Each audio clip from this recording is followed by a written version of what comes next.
सबसे पहले तो आप सभी से नमस्कार करते हैं दिल से और आप सभी का स्वागत है हमारे YouTube चैनल में। तो आज आप लोग के बीच लेके आए हैं सोहर उठान गीत। बहुत ही अच्छा गीत है और एक ही चुनरी था और वो भी चुनरी हो गई चोरी।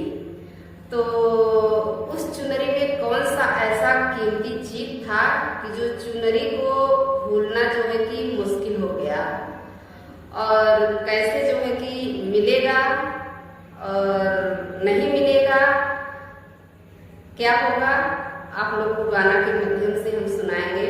और ज़्यादातर तो अपने दीदी और अम्मा के लिए एक गीत लेके आए हैं, क्योंकि बहुत ही जो है कि सरल भाषा और एकदम देहाती भाषा में है, जो कि सभी भाई बहन के समझ में आएगा।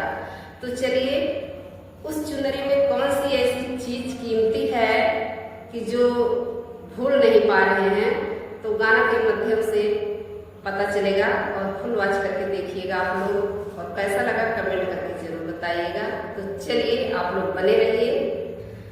ठुमक ठुमक ढोलिया बाजै हो गजब, नीक लागै हो गजब, नीक लागै हो। मोरे ससुर पलंगा के नीचे चोरवाया हमारी लूटै हो चुनरिया, हमारी लूटै हो। हमारे ससुर पलंगा के नीचे चोरवाया वही हो चुनरिया, हमारी लूटै हो चुनरिया,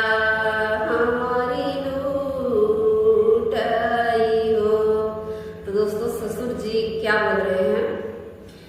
बोलिया जाऊ हो एक बोली जाऊ हो, धान माना हो, धाना जाए दे दुधानी, रंग चुनरिया हो दूसर, चुनरी हो दूसर, चुनरी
ठुमुक ठुमुक ढोलिया बाजे हो गजब, निकला गई हो गजब, निकला गई हो।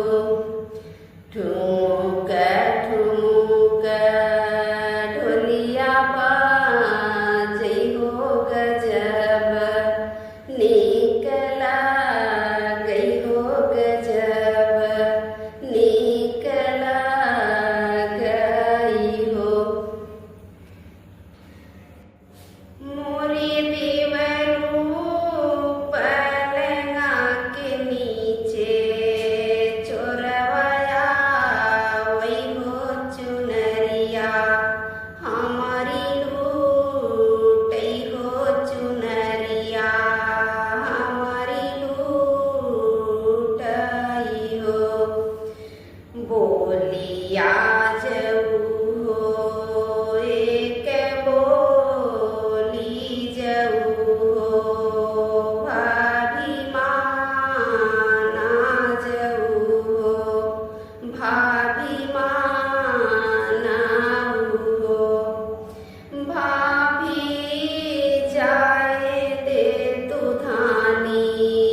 एकदम देहाती गीत है। आप लोगों को कैसा लगा आप लोग कमेंट करके जरूर बताइएगा। तो वो चुनरी में सबसे बड़ी कीमत क्या था कि वो जो है कि दोनों पति पत्नी का वो पहचान निशान था। उसमें जो है कि वो पहला तोहफा उनके पति दिए थे, तो सास ससुर से क्या बोलती, तो यही उसमें खास बात था कि वह उनके पति का निशानी था, पहला तोहफा था। अब चाहे जैसा था लेकिन उनके लिए जो है कि वो बहुत कीमती था और ये बात सही है। तो फिर मिलेंगे अगले वीडियो के साथ, तब तक के लिए बाय।